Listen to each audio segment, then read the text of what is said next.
Assalamualaikum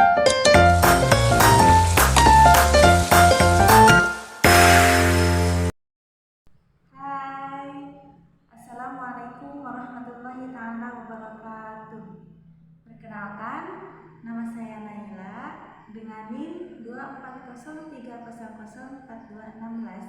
Saya dari program studi Pendidikan Agama Islam Fakultas Tarbiyah Universitas Islam Darussalam Ciamis. Sebelumnya saya di sini akan menyampaikan sedikit wawasan mengenai materi tentang kaidah iqlal untuk memenuhi salah satu tugas UAS mata kuliah Bahasa Arab 2. Hai, jadi di sini saya akan menjelaskan materi mengenai kaidah iqlal. Namun sebelum saya lanjut ke materi kaidah iqlal apa saja yang tertera, tapi di sini saya akan menjelaskan dulu apa yang dimaksud dengan kaidah dan apa yang dimaksud dengan iqlal. Nah, yang pertama ada kaidah. Kaidah adalah suatu aturan untuk merubah suatu kata ataupun suatu kalimat. Seperti halnya contoh dalam bahasa Arab, kalimat fi'il madi yang mana awal kata akar katanya fi'il madi. Nah, kita bisa merubahnya nih dari kata fi'il madi menjadi ke fi'il mudhari atau ke isim maf'ul ataupun ke isim fa'il. Nah, jadi bila mana kita ingin merubah suatu kalimat ataupun kata, maka kita bisa menggunakan apa yang dimaksud dengan kaidah. Itu pengertian kaidah. Yang kedua ada iqlal. Apa yang dimaksud dengan iqlal? Sebelumnya di sini saya akan membicarakan iqlal terbagi menjadi 3. Ada alif, ada wawu, dan juga ada iya. Nah, ketiga huruf tersebut menjadi alat untuk perubahan kaidah yang tadi. Jadi, bila mana ada kaidah, pasti ada iqlal. Sebab apa? Sebab berubahnya kaidah, adanya suatu aturan, maka harus ada satu alat untuk menggerakkan aturan tersebut. Jadi, adanya huruf yang ketiga tadi untuk menggerakkan atau untuk merubah suatu kata tersebut menjadi yang berbeda kata. Nah, mungkin segitu pengertian dari kaidah dan juga iqlal. Di sini saya akan mulai melanjutkan dari apa yang tadi saya sebutkan mengenai kaidah iqlal. Jadi kaidah iqlal terbagi menjadi 19 bagian. Nah, yang pertama ada kaidah awal ya. Jadi yang pertama itu bila mana ada wawu ataupun iya yang memakai baris dan setelahnya ada huruf ada baris yang memakai huruf fathah, baris fathah, maka si wawu tersebut harus diganti ke alif. Seperti misalkan contoh,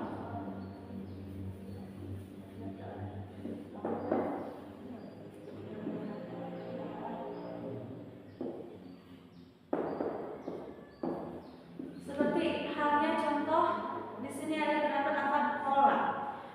Nah, ini qola termasuk ke dalam tasrif sulasi mujarrad, cuman ghair sahih. Sebab tasrif terbagi menjadi 2. Ada yang tasrif sahih, ada juga tasrif yang ghair sahih. Nah, yang ini termasuk ke tasrif ghair sahih. Sebab apa?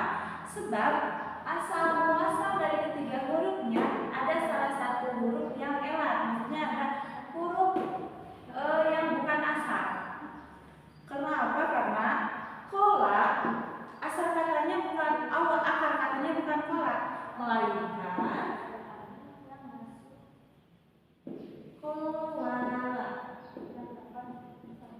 Nah, awal akar kata dari kola yaitu kowala.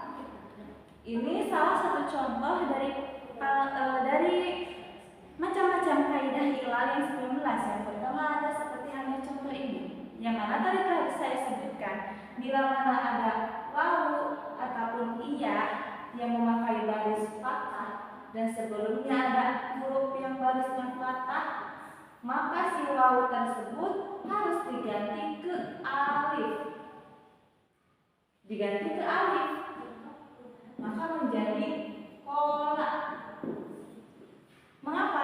Mengapa si wawu tersebut diganti ke alif?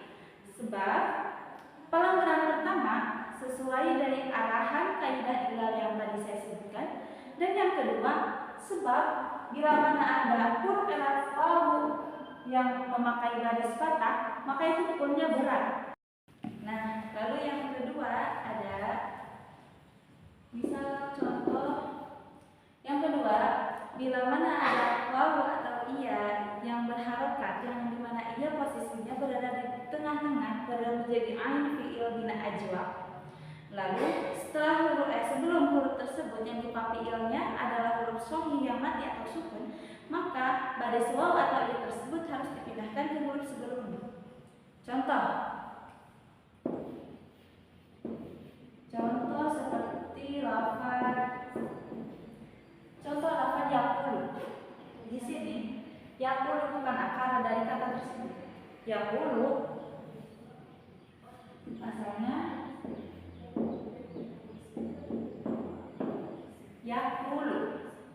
yakulu asalnya yakulu. Jadi huruf qafnya itu sukun dan huruf wawunya memiliki baris dhamma. Nah, sebagaimana tadi yang telah saya jelaskan bahwasanya bila berada wawu atau iya yang berada menjadi ainfil bina ajwab, ini ainfil bina ajwab. Lalu huruf sebelum wawunya huruf shohi tapi tidak memakai baris, maka wawu atau iya tersebut harus memindahkan barisnya ke huruf shohinya. Yang berarti di sini yakulu harus diganti baris, dan yang ini harus diganti ke sini dan yang ini diganti ke sini, maka menjadi yakulu. Nah, yang awalnya yakulu diganti dipindahkan barisnya wawu ke barisnya qaf menjadi yakulu.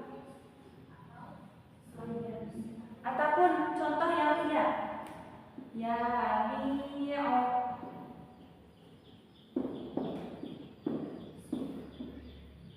Nah, di sini yabi'u. Yang mana yabi'u itu akar katanya adalah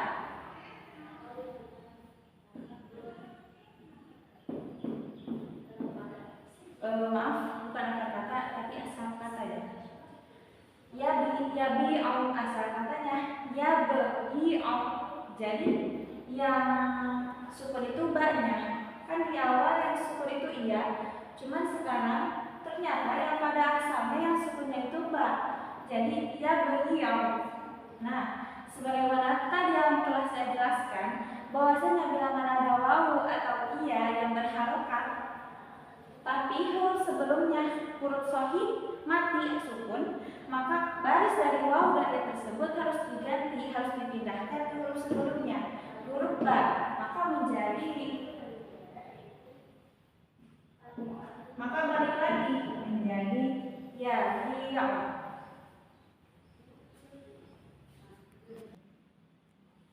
Lanjut, dan yang ketiga yakni bila mana ada wawu atau iya yang mana posisinya sesudah alif zaidah, maka dan menempat menjadi isim fa'il, maka si wawu dan iya tersebut harus diganti menjadi hamzah.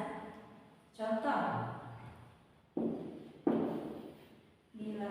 seperti lafaz shawilun. Nah, di sini lafaz shawilun, shad alif zaidah yang di alif nambah dan ada wawu, ada juga nun. Nah, maka di sini sebagaimana tadi telah dijelaskan bahwasannya bila mana ada wawu atau iya yang tempat setelah alif zaidah dalam suatu kalimat dan posisinya menjadi isim fa'il, maka si wawu atau iya tersebut harus diganti ke hamzah menjadi so'inun. Nah, menjadi so'inun. Jadi si wawu tersebut diganti kepada hamzah. Contoh yang iya sa'irun menjadi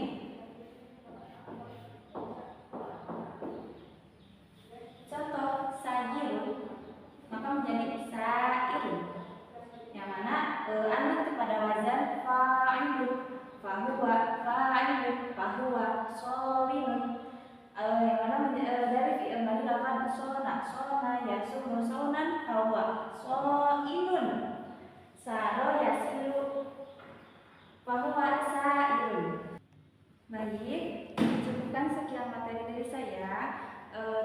maaf sebelumnya, di awal saya sempat menyebutkan bahwasanya ada 19 kaidah. Memang ada 19, namun dikarenakan waktu yang tidak memadai, jadi saya hanya bisa menyebutkan 3 kaidah saja. Yang mana?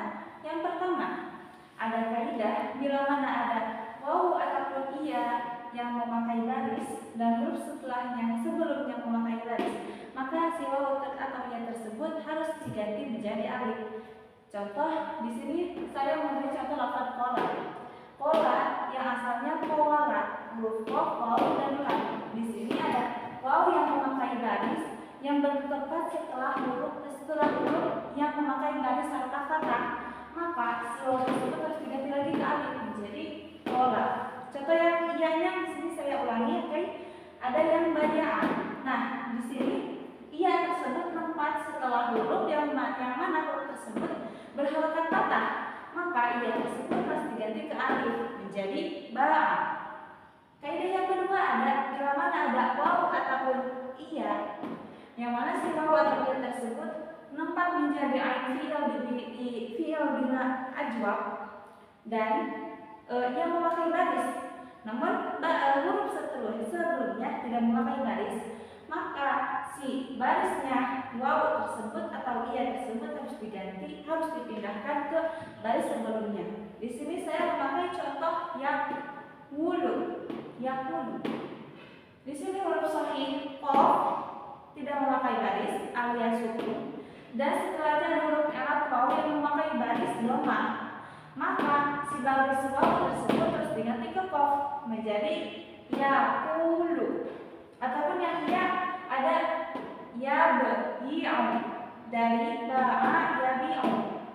Asal kata dari yabi'u yaitu yabi'u, yang mana tadi yang telah saya jelaskan bahwasanya bila mana ada waw atau iya yang lengkap menjadi ain fi'il di fi'il bina ajwab dan ia bertepatan memakai baris, namun huruf sahih sebelumnya tidak memakai baris, maka baris dari waw atau iya tersebut harus dipindahkan ke huruf sebelumnya.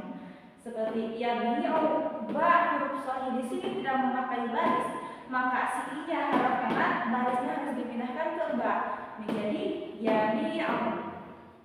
Dan yang ketiga ada bila mana ada waw ataupun iya yang tempat menjadi ain fi'il yang gambarannya isim fa'il dan tempat setelah alif zaidah, maka si waw atau iya tersebut harus diganti ke hamzah. Nah, seperti lafaz shawinun, di sini ada waw yang mana si waw tersebut tempat setelah alif zaidah di isim fa'il lafaz fa'ilun shawinun, maka si waw tersebut harus diganti ke hamzah menjadi shawinun. Dan yang sa'irun asalnya sa'irun, karena di sini ada iya yang tempat setelah alif zaidah, maka si iya tersebut harus diganti ke hamzah menjadi sa'irun. Mungkin dicukupkan sekian materi dari saya. Sisa materi insya Allah saya akan sampaikan di lain waktu. Jadi jangan lupa like dan juga subscribe. Mohon maaf sebelumnya. Dan terima kasih telah menonton. Assalamualaikum warahmatullahi wabarakatuh.